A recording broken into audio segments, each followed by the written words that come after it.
You know, if you black in show business and do too well, it's scary, nigga. Like, you gotta get the fuck out of the casino while the getting's good, while you're still winning.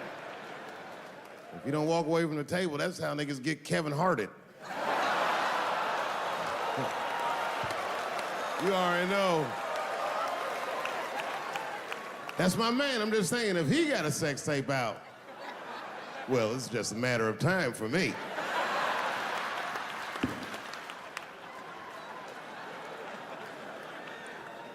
But you know why I be thinking sometimes I want to stop doing comedy? And you know, I don't want to sound like a braggart saying this, but the real reason I want to stop is because I'm too goddamn good at it. I'm dope, nigga. No, I'm not even exaggerating. It's not exciting.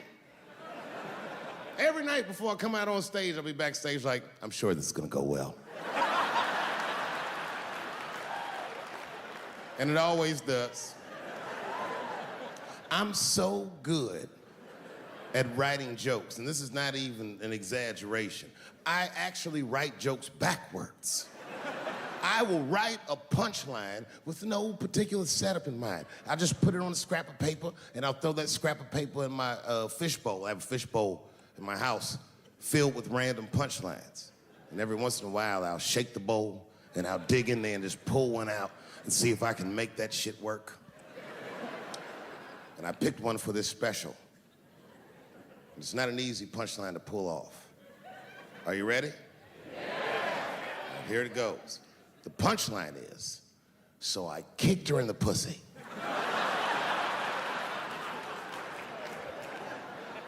I haven't finished the joke yet. I just know whatever happens in the beginning of the joke, at the end of the joke, for some reason, I'm gonna kick somebody in the pussy. And it's going to be hilarious. And you know what's weird? I've always been this talented. I can't remember a time when I wasn't.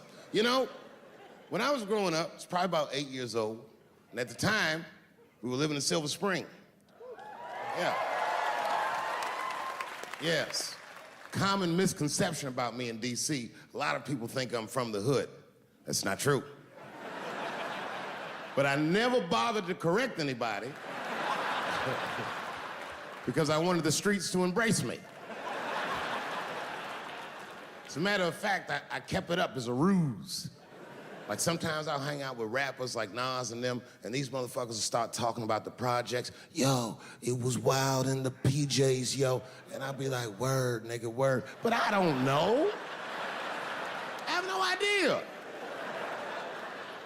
My parents did just well enough so that I could grow up poor around white people.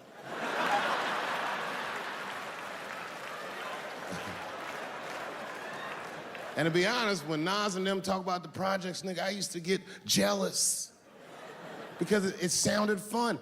Everybody in the projects was poor, and that's fair. But if you were poor in Silver Spring, nigga, it felt like it was only happening to you. Nas does not know the pain of that first sleepover at a white friend's house.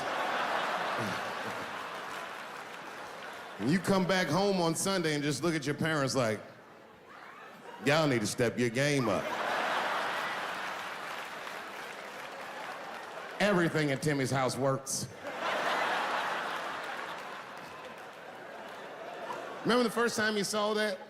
In a cold winter, and you'd be at a white friend's house and see the motherfuckers in their living room without their coats on?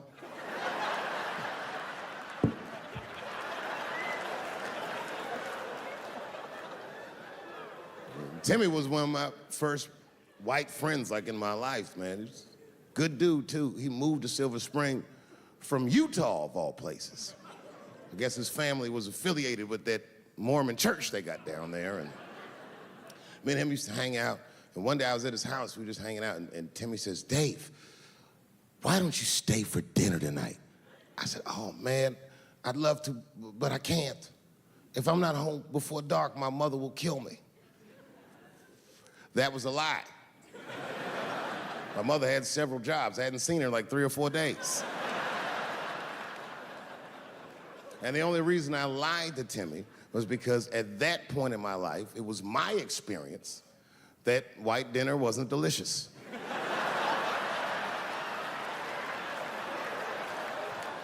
I'd rather go home and fry some bologna or some shit like that.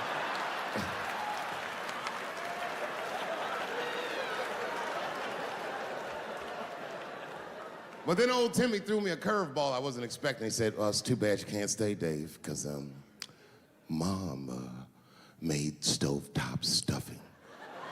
I said, "What the fuck, stovetop?" Well, hold on, nigga. Let me make some phone calls real quick. I had seen that commercial so many times, I had dreamt of getting my hands on some of that stovetop stuffing. And finally, I met a motherfucker that actually had a box of stovetop in the house. I couldn't miss this opportunity, so I pretended to call my mother. And then I came back and I said, Timmy, you're not gonna believe this great news. Mom said I can stay. And he said, fantastic. He said, why don't you come with me and we'll help set the table and then we can say the blessing. I had no interest in setting this motherfucker's table or saying these crazy ass Mormon prayers. I just wanted that goddamn stuffing. So I told Timmy, I said, you know what, I'd love to help, but let me go wash my hands first. My plan was simple. Wash my hands slowly, and by the time I'm done, the table will be set, the blessing will be said, and all that there will be left to do is eat. Went to the bathroom. I washed my hands very slowly. I must have been in there for about 10 minutes. And suddenly, one of his mothers came to the door.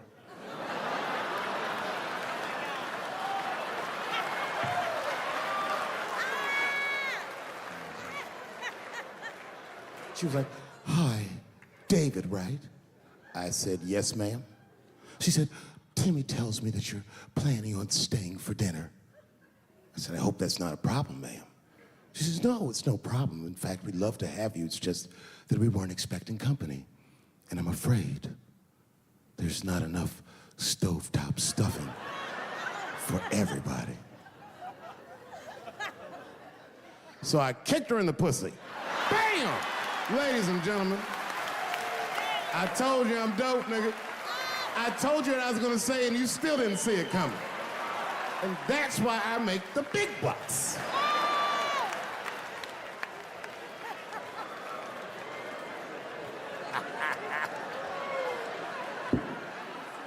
Oh my God.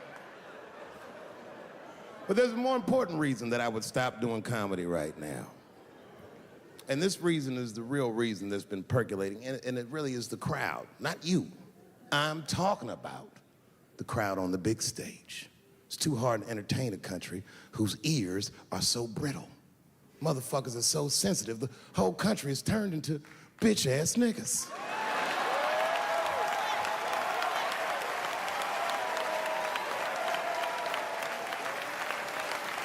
Everything you say upsets somebody. You know, I can remember when it all started. It was when I was doing Chappelle show. When I was doing Chappelle show, I used to do the show, and then on the weekends, I do like concerts and shit like that. So I'm doing a concert, and there was a couple in the front row, beautiful couple. The wife was obviously Asian. You could see it in her face.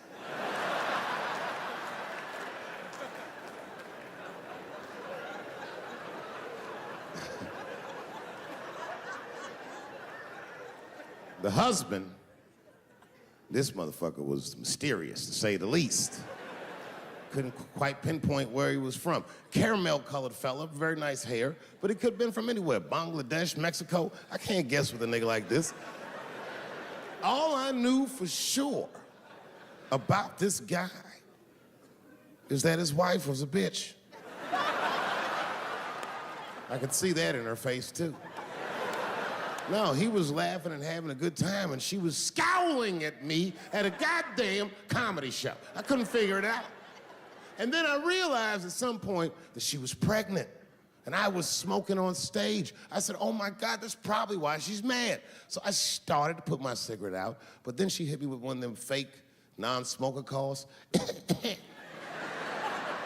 So I just kept smoking. I thought to myself, bitch, that babe will be fine, relax.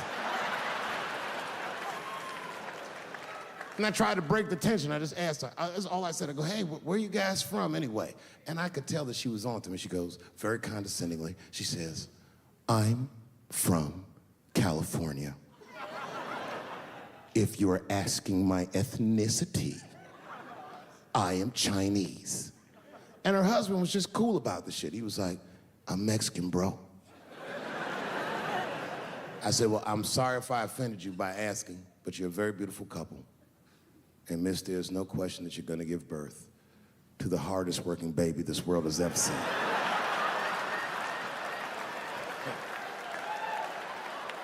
That's not a bad joke.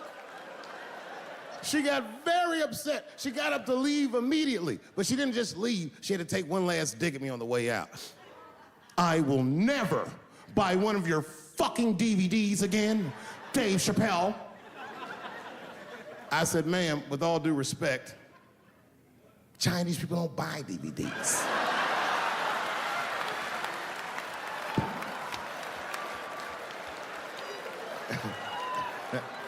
And the crowd went crazy. We were all laughing, having a good time. I didn't even think anything of it. And then just 3 days later, this lady sends a fucking letter to my promoter telling him not to book me for shows anymore because I was, quote, racist, and I'm quoting her, insensitive to the nature of my interracial marriage. I was like, word, bitch, I was.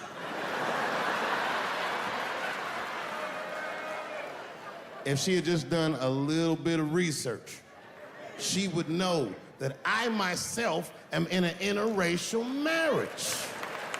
That's right. In fact, my wife is Asian too. Surprise, bitch, I'll see you on Thanksgiving.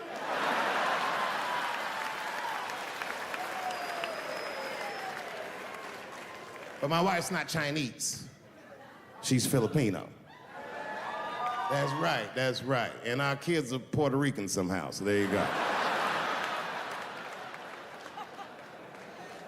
But I don't give a fuck about interracial marriage. In fact, you know what? My mother is half white. A lot of people don't know that. Well, all right, you were a little too excited, but okay. A lot of people don't believe me when I say that, but it's true. You can't tell looking at me, but if I grew my hair out, you would think you was at a fucking Cat Williams concert. My shit is beautiful.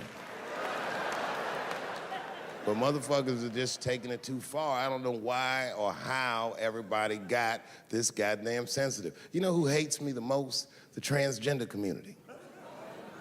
Yo, yeah, these motherfuckers. I mean, I didn't realize how bad it was. These motherfuckers, I was really mad about that last Netflix special.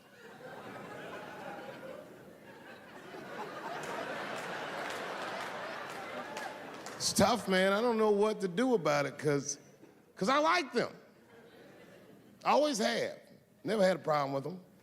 You know, just fucking around. As a matter of fact, I think I make fun of everybody, and I mean, as a group of people, they have to admit, it's kind of fucking hilarious, man. I'm sorry, bro. It's like, I've never seen somebody in such a hilarious predicament not have a sense of humor about it. They're born feeling like there's something other than they're born as, and that's kind of funny, you know? I mean, it's funny if it's not happening to you. It's like that white black bitch that's in the news all the time. Rachel Dolezal. She always says that. She's a white woman, but then she dressed up like a nigga and shot her way up to the very top of blackness. And I always wanted to meet her just so I could understand. I just wanted to like have dinner with her so I could just look in her eyes and call her a nigger to her face. The fuck is that bitch talking about? I identify black. That is trans talk, lady. Stop biting. Stop biting. There's a big difference between her and a trans. The difference between her and a trans is I believe transgenders. I don't understand them either, but I know they mean what they say. Them niggas cut their dicks off. That's all the proof I need. I've never seen somebody just throw their dick away. Don't need it.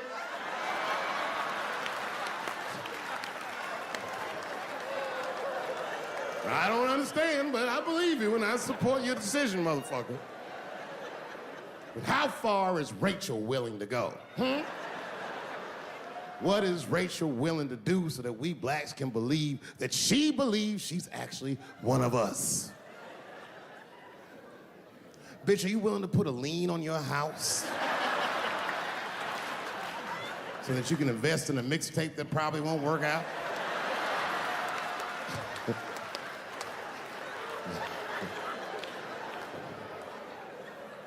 She didn't even change her name. Didn't even change her name. Her name is Rachel. I can't believe in that name. If you want my support, you're gonna have to change your name to the blackest shit I've ever heard. Bitch, you're gonna have to change your name to Draymond Green. I don't know a blacker name than that. That shit is black on paper. If you type Draymond Green into Airbnb, that shit will log off automatically.